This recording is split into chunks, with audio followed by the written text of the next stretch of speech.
मत्ती रचित सुसमाचार अध्याय 16। फरीसियों और सदुकियों ने पास आकर उसे परखने के लिए उससे कहा, हमें स्वर्ग का कोई चिन्ह दिखा। उसने उनको उत्तर दिया, सांझ को तुम कहते हो मौसम अच्छा रहेगा क्योंकि आकाश लाल है, और भोर को कहते हो आज आंधी आएगी क्योंकि आकाश लाल और धूमिल है। तुम आकाश के लक्षण देखकर उसका भेद बता सकते हो, पर समयों के चिन्हों का भेद क्यों नहीं बता सकते? इस युग के बुरे और व्यभिचारी लोग चिन्ह ढूंढते हैं, पर योना के चिन्ह को छोड़ उन्हें और कोई चिन्ह ना दिया जाएगा, और वो उन्हें छोड़कर चला गया। चेले झील के उस पार पहुँचे, पर वे रोटी लेना भूल गए थे। यीशु ने उनसे कहा, देखो, फरीसियों और सदुकियों के खमीर से सावधान रहना। वे आपस में विचार करने लगे, हम रोटी नहीं लाए, इसीलिए वो ऐसा कहता है। ये जानकर यीशु ने उनसे कहा, हे अल्प विश्वासियों, तुम आपस में क्यों विचार करते हो कि हमारे पास रोटी नहीं है? क्या तुम अब तक नहीं समझे?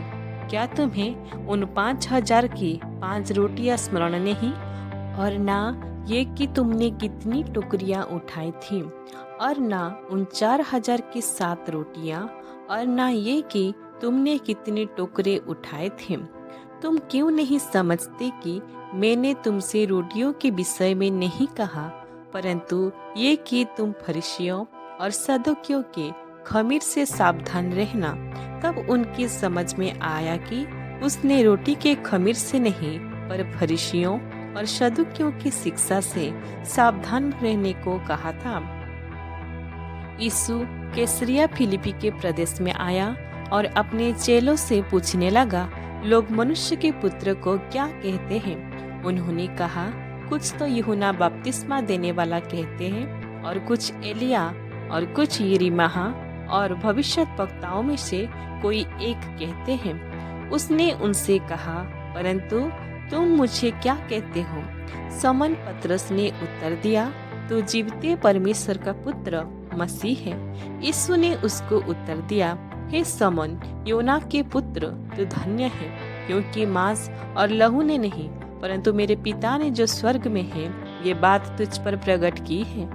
और मैं भी तुझसे कहता हूँ कि तू पतरस है, और मैं इस पत्थर पर अपनी कलीसिया बनाऊंगा, और अधलक के फाटक उस पर प्रबल ना होंगे। मैं स्वर्ग के राज्य की कुंजियां दूंगा, और जो कुछ तू पृथ्वी पर बांधेगा वो स्वर्ग में बंधेगा, और जो कुछ तू पृथ्वी पर खोलेगा वो स्वर्ग में खोलेगा। तब उसने चेलों को चिताया कि किसी से ना कहना कि मैं मसीहा हूँ। उस समय से यीशु अपने चेलों को बताने लगा, अवश्य है कि मैं यरूशलेम को जाऊं और पुरनियों और प्रधान याजकों और शास्त्रियों के हाथ से बहुत दुख उठाऊंगा, और मार डाला जाऊं और तीसरे दिन जी उठूं। इस पर पतरस उसे अलग ले जाकर झिड़कने लगा, हे प्रभु, परमेश्वर ना करे, तेरे साथ ऐसा कभी ना होगा। उसने मुड़कर पतरस से कहा, हे शैतान, मेरे सामने से दूर हो, तू मेरे लिए ठोकर का कारण है, क्योंकि तू परमेश्वर की बातों पर नहीं, परंतु मनुष्य की बातों पर मन लगाता है। तब यीशु ने अपने चेलों से कहा, यदि कोई मेरे पीछे आना चाहे तो अपने आप को इनकार करे और अपना क्रूस उठाए और मेरे पीछे हो ले। क्योंकि जो कोई अपना प्राण बचाना चाहे वह उसे खोएगा, और जो कोई मेरे लिए अपना प्राण खोएगा वो उसे पाएगा। यदि मनुष्य सारे जगत को प्राप्त करे और अपने प्राण की हानि उठाए तो उससे क्या लाभ होगा? या मनुष्य अपने प्राण के बदले क्या देगा? मनुष्य का पुत्र अपने स्वर्गदूतों के साथ अपने पिता की महिमा में आएगा, और उस समय वो हर एक को उसके कामों के अनुसार प्रतिफल देगा। मैं तुमसे सच कहता हूँ कि जो यहाँ खड़े हैं उनमें से कुछ ऐसे हैं कि वे जब तक मनुष्य के पुत्र को उसके राज्य में आते हुए ना देख लेंगे, तब तक मृत्यु का स्वाद कभी ना चखेंगे। ईश्वर इस वचन से हम सभी को बहुतायत से आशीष दे। आमीन। मत्ती रचित सुसमाचार अध्याय 17। 6 दिन के बाद यीशु ने पतरस और याकूब और उसके भाई यूहन्ना को साथ लिया और उन्हें एकांत में किसी ऊंचे पहाड़ पर ले गया। वहां उनके सामने उसका रूपांतर हुआ और उसका मुंह सूर्य के समान चमका और उसका वस्त्र ज्योति के समान उजला हो गया। और मूसा और एलिया उसके साथ बातें करते हुए उन्हें दिखाई दिए। इस पर पतरस ने यीशु से कहा, हे प्रभु, हमारा यहाँ रहना अच्छा है। यदि तेरी इच्छा हो तो मैं यहाँ 3 मंडप बनाऊं, एक तेरे लिए, एक मूसा के लिए और एक एलिया के लिए। वो बोल ही रहा था कि एक उजले बादल ने उन्हें छा लिया और उस बादल में से ये शब्द निकला, ये मेरा प्रिय पुत्र है जिससे मैं प्रसन्न हूँ, इसकी सुनो। चेले ये सुनकर मुंह के बल गिर गए और अत्यंत डर गए। यीशु ने पास आकर उन्हें छुआ और कहा, उठो, डरो मत। तब उन्होंने अपनी आंखें उठाई और यीशु को छोड़ और किसी को ना देखा। जब वे पहाड़ से उतर रहे थे तब यीशु ने उन्हें ये आज्ञा दी, जब तक मनुष्य का पुत्र मरे हुए में से ना जी उठे तब तक जो कुछ तुमने देखा है किसी से ना कहना। इस पर उसके चेलों ने उससे पूछा, फिर शास्त्री क्यों कहते हैं कि एलिया का पहले आना अवश्य है? उसने उत्तर दिया, एलिया अवश्य आएगा और सब कुछ सुधारेगा। परंतु मैं तुमसे कहता हूँ कि एलिया आ चुका है और लोगों ने उसे नहीं पहचाना, परंतु जैसा चाहा वैसा ही उसके साथ किया। इसी रीति से मनुष्य का पुत्र भी उनके हाथ से उठाएगा। तब चेलों ने समझा कि उसने हमसे यूहन्ना बपतिस्मा देने वाले के विषय में कहा है। जब वे भीड़ के पास पहुंचे तो एक मनुष्य उसके पास आया और घुटने टेक कर कहने लगा, हे प्रभु, मेरे पुत्र पर दया कर, क्योंकि उसको मिर्गी आती है और वो बहुत दुख उठाता है और बार बार आग में और बार बार पानी में गिर पड़ता है। मैं उसको तेरे चेलों के पास लाया था पर वे उसे अच्छा नहीं कर सके। यीशु ने उत्तर दिया, हे अविश्वासी और हठीले लोगों, मैं कब तक तुम्हारे साथ रहूंगा? कब तक तुम्हारी सहूंगा? उसे यहाँ मेरे पास लाओ। तब यीशु ने दुष्टात्मा को डांटा और वो उसमें से निकल गई और लड़का उसी घड़ी अच्छा हो गया।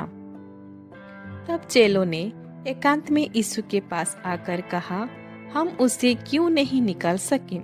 उसने उनसे कहा, अपने विश्वास की घटी के कारण, क्योंकि मैं तुमसे सच कहता हूँ, यदि तुम्हारा विश्वास राई के दाने के बराबर भी हो तो इस पहाड़ से कह सकोगे, यहाँ से सरक कर वहाँ चला जा, तो वो चला जाएगा और कोई बात तुम्हारे लिए असंभव ना होगी। पर ये जाति बिना प्रार्थना और उपवास के नहीं निकलती। जब वे गलील में थे तो यीशु ने उनसे कहा, मनुष्य का पुत्र मनुष्य के हाथ में पकड़वा जाएगा, वे उसे मार डालेंगे और वो तीसरे दिन जी उठेगा। इस पर वे बहुत उदास हुए। जब वे कफरनहूम पहुंचे तो मंदिर का कर लेने वालों ने पतरस के पास आकर पूछा, क्या तुम्हारा गुरु मंदिर का कर नहीं देता? उसने कहा, हाँ, देता है। जब वो घर में आया तो यीशु ने उसके पूछने से पहले ही उससे कहा, हे समन, तू क्या सोचता है? पृथ्वी के राजा महसूल या कर किन से लेते हैं, अपने पुत्रों से या परायों से? पतरस ने उससे कहा, परायों से। यीशु ने उससे कहा, तो पुत्र बच गए। तो भी इसीलिए कि हम उन्हें ठोकर ना खिलाए, तो झील के किनारे जाकर बंसी डाल और जो मछली पहले निकले उसे ले, उसका मुंह खोलने पर तुझे एक सिक्का मिलेगा, उसी को लेकर मेरे और अपने बदले उन्हें दे देना। ईश्वर इस वचन से हम सभी को बहुतायत से आशीष दे। आमीन। मत्ती रचित सुसमाचार अध्याय 18।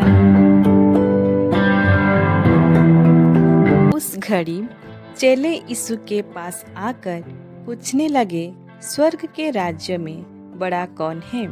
इस पर उसने एक बालक को पास बुलाकर उनके बीच में खड़ा किया और कहा, मैं तुमसे सच कहता हूँ कि जब तक तुम ना फिरो और बालकों के समान ना बनो, तुम स्वर्ग के राज्य में प्रवेश करने नहीं पाओगे।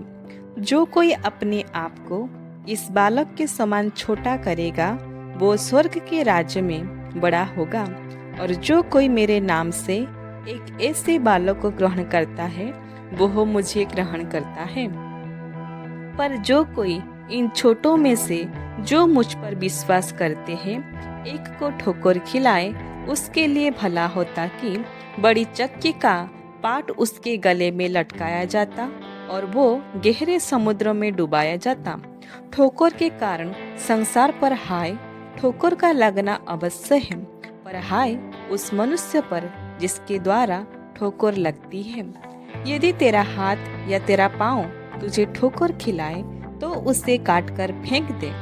टुंडा या लंगड़ा होकर जीवन में प्रवेश करना तेरे लिए इससे भला है कि 2 हाथ या 2 पाँव रहते हुए तू अनंत आग में डाला जाए। यदि तेरी आँख तुझे ठोकर खिलाए, तो उसे निकालकर फेंक दे। काना होकर जीवन में प्रवेश करना तेरे लिए इससे भला है कि 2 आँख रहते हुए तू नरक की आग में डाला जाए। देखो, तुम इन छोटों में से किसी को तुच्छ ना जानना, क्योंकि मैं तुमसे कहता हूँ कि स्वर्ग में उनके दूत मेरे स्वर्गीय पिता का मुंह सदा देखते हैं, क्योंकि मनुष्य का पुत्र खोए हुए को बचाने आया है। तुम क्या सोचते हो? यदि किसी मनुष्य की 100 भेड़ें हो और उनमें से एक भटक जाए, तो क्या वो 99 को छोड़कर और पहाड़ों पर जाकर उस भटकी हुई को ना ढूंढेगा? और यदि ऐसा हो कि उसे पाए, तो मैं तुमसे सच कहता हूँ कि वो उन 99 भेड़ों के लिए जो भटकी नहीं था, इतना आनंद नहीं करेगा जितना कि इस भेड़े के लिए करेगा। ऐसा ही तुम्हारे पिता की जो स्वर्ग में है, ये इच्छा नहीं कि इन छोटों में से एक भी नष्ट हो। यदि तेरा भाई तेरे विरुद्ध अपराध करे, तो जा और अकेले में बातचीत करके उससे समझा। यदि वो तेरी सुने, तो तूने अपने भाई को पा लिया। यदि वो ना सुने, तो 1 या 2 जन को अपने साथ और ले जा, कि हर एक बात 2 या 3 गवाहों के मुंह से निश्चित की जाए। यदि वो उनके भी ना माने, तो कलीसिया से कह दे। परंतु यदि वो कलीसिया के भी ना माने, तो तू उससे अन्य जाति और महसूल लेने वाले जैसा जान लेना। मैं तुमसे सच कहता हूँ, जो कुछ तुम पृथ्वी पर बांधोगे, वो स्वर्ग में बंधेगा, और जो कुछ तुम पृथ्वी पर खोलोगे, वो स्वर्ग में खुलेगा।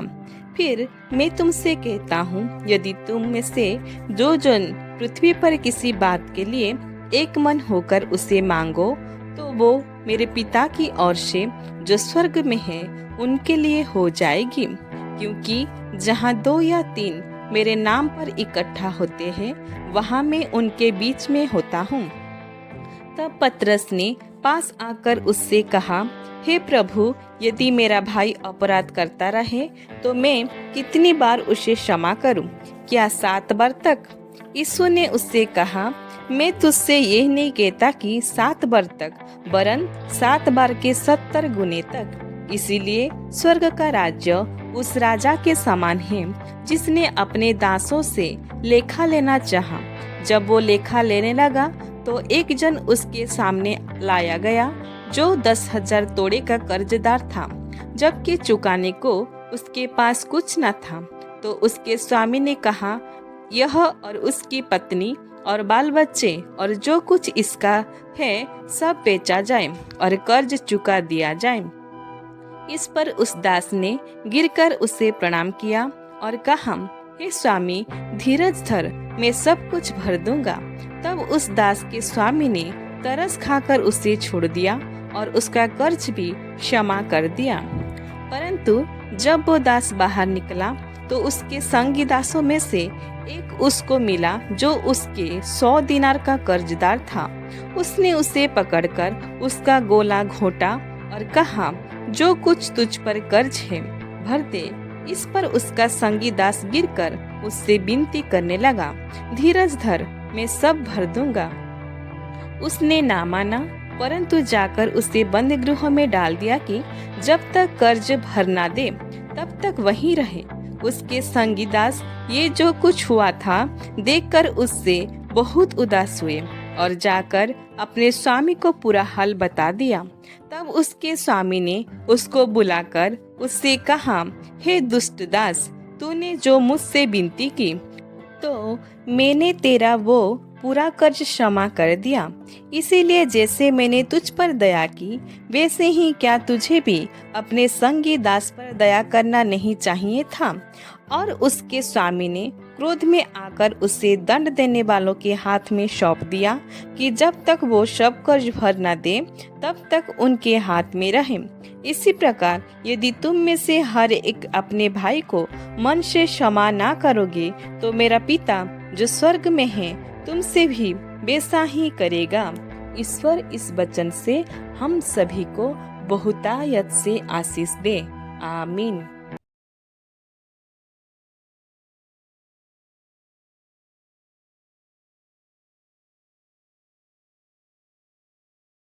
मत्ती रचित सुसमाचार अध्याय 19।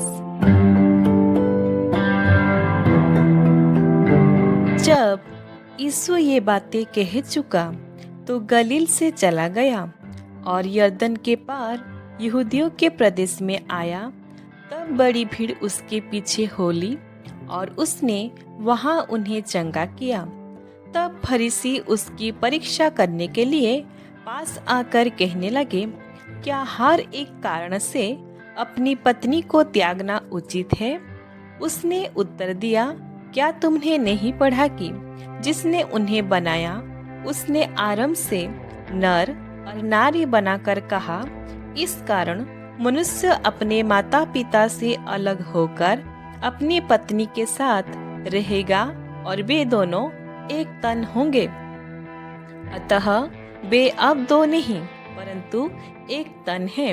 इसीलिए जिसे परमेश्वर ने जोड़ा है उसे मनुष्य अलग ना करे। उन्होंने उनसे कहा, फिर मूसा ने ये क्यों ठहराया कि त्यागपत्र देकर उसे छोड़ दे? उसने उनसे कहा, मूसा ने तुम्हारे मन की कठोरता के कारण तुम्हें अपनी अपनी पत्नी को छोड़ देने की आज्ञा दी, परंतु आरंभ से ऐसा नहीं था। और मैं तुमसे कहता हूँ कि जो कोई व्यभिचार को छोड़ और किसी कारण से अपनी पत्नी को त्याग कर दूसरे से विवाह करे वो व्यभिचार करता है, और जो उस छोड़ी हुई से विवाह करे वो भी व्यभिचार करता है। चेलों ने उससे कहा, यदि पुरुष का स्त्री के साथ ऐसा संबंध है तो विवाह करना अच्छा नहीं। उसने उनसे कहा, सब ये वचन ग्रहण नहीं कर सकते, केवल वे जिनको ये दान दिया गया है, क्योंकि कुछ नपुंसक ऐसे हैं जो माता के गर्भ ही से ऐसे जन्मे, और कुछ नपुंसक ऐसे हैं जिन्हें मनुष्य ने नपुंसक बनाया, और कुछ नपुंसक ऐसे हैं जिन्होंने स्वर्ग के राज्य के लिए अपने आप को नपुंसक बनाया है। जो इसको ग्रहण कर सकता है वो ग्रहण करे। तब लोग बालकों को उसके पास लाए कि वो उन पर हाथ रखे और प्रार्थना करे, पर चेलों ने उन्हें डांटा। यीशु ने कहा, बालकों को मेरे पास आने दो और उन्हें मना ना करो, क्योंकि स्वर्ग का राज्य ऐसो ही का है। और वो उन पर हाथ रखकर वहां से चला गया। एक मनुष्य यीशु के पास आया और उससे कहा, हे गुरु, मैं कौन सा भला काम करूं कि अनंत जीवन पाऊं? उसने उनसे कहा, तू मुझसे भलाई के विषय में क्यों पूछता है? भला तो एक ही है, पर यदि तू जीवन में प्रवेश करना चाहता है तो आज्ञाओं को माना करो। उसने उससे कहा, कौन सी आज्ञाएं? यीशु ने कहा, ये कि हत्या ना करना, व्यभिचार ना करना, चोरी ना करना, झूठी गवाही ना देना, अपने पिता और अपनी माता का आदर करना और अपने पड़ोसी से अपने समान प्रेम रखना। उस जवान से उससे कहा, इस सब को तो मैंने माना है, अब मुझ में किस बात की घटी है? यीशु ने उससे कहा, यदि तू सिद्ध होना चाहता है तो जा, अपना माल बेचकर कंगालों को दे दे और तुझे स्वर्ग में धन मिलेगा, और आकर मेरे पीछे हो ले। परंतु वो जवान ये बात सुन उदास होकर चला गया, क्योंकि वो बहुत धनी था। तब यीशु ने अपने चेलों से कहा, मैं तुमसे सच कहता हूँ कि धनवान का स्वर्ग के राज्य में प्रवेश करना कठिन है। तुमसे फिर कहता हूँ कि परमेश्वर के राज्य में धनवान के प्रवेश करने से ऊंट का सुई के नाके में से निकल जाना सहज है। ये सुनकर चेलों ने बहुत चकित होकर कहा, फिर किसका उद्धार हो सकता है? यीशु ने उनकी ओर देखकर कहा, मनुष्य तो ये नहीं हो सकता, परंतु परमेश्वर से सब कुछ हो सकता है। इस पर पतरस ने उससे कहा, देख, हम तो सब कुछ छोड़ के तेरे पीछे हो लिए हैं, तो हमें क्या मिलेगा? यीशु ने उनसे कहा, मैं तुमसे सच कहता हूँ कि नई सृष्टि में जब मनुष्य का पुत्र अपनी महिमा के सिंहासन पर बैठेगा, तो तुम भी जो मेरे पीछे हो लिए हो 12 सिंहासनों पर बैठकर इस्राएल के 12 गोत्रों का न्याय करोगे।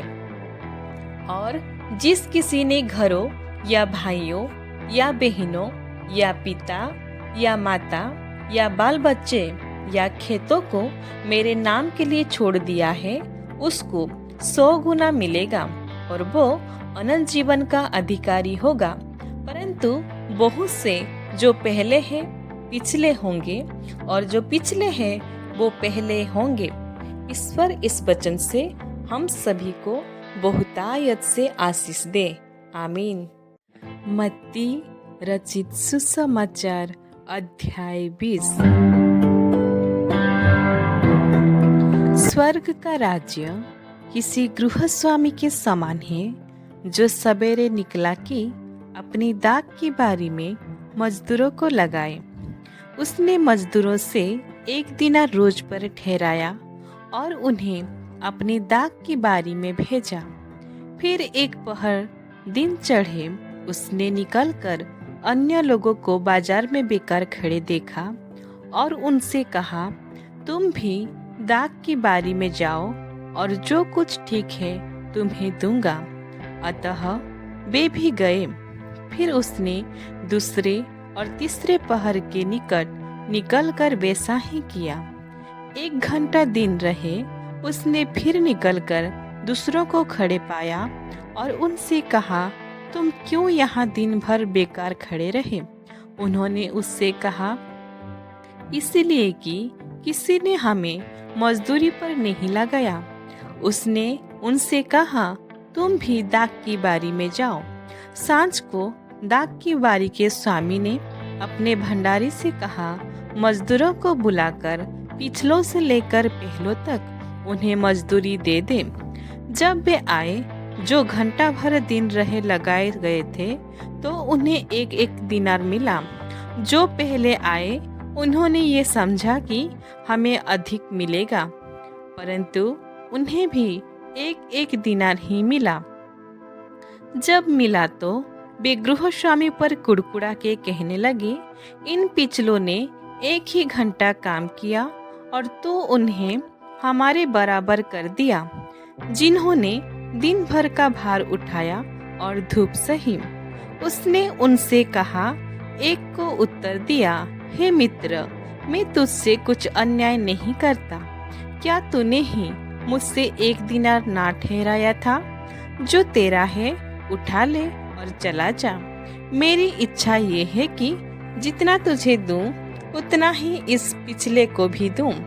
क्या ये उचित नहीं कि मैं अपने माल से जो चाहूं सो करूं? क्या मेरे भले होने के कारण तू बुरी दृष्टि से देखता है? इसी रीति से जो पिछले हैं वे पहले होंगे और जो पहले हैं वे पिछले होंगे। यीशु यरूशलेम को जाते हुए 12 चेलों को एकांत में ले गया और मार्ग में उनसे कहने लगा, देखो, हम यरूशलेम को जाते हैं और मनुष्य का पुत्र प्रधान याजकों और शास्त्रियों के हाथ पकड़वाया जाएगा और वे उसको घात के योग्य ठहराएंगे और उसको अन्य जातियों के हाथ सौंपेंगे कि वे उससे ठट्ठों में उड़ाए और कोड़े मारे और क्रूस पर चढ़ाए और वो तीसरे दिन जिलाया जाएगा। तब जब्दी के पुत्र की माता ने अपने पुत्र के साथ यीशु के पास आकर प्रणाम किया और उससे कुछ मांगने लगी। उसने उससे कहा, तो क्या चाहती है? वो उससे बोली, ये वचन दे कि मेरे ये 2 पुत्र तेरे राज्य में एक तेरे दाहिने और तेरे बाएं बैठे।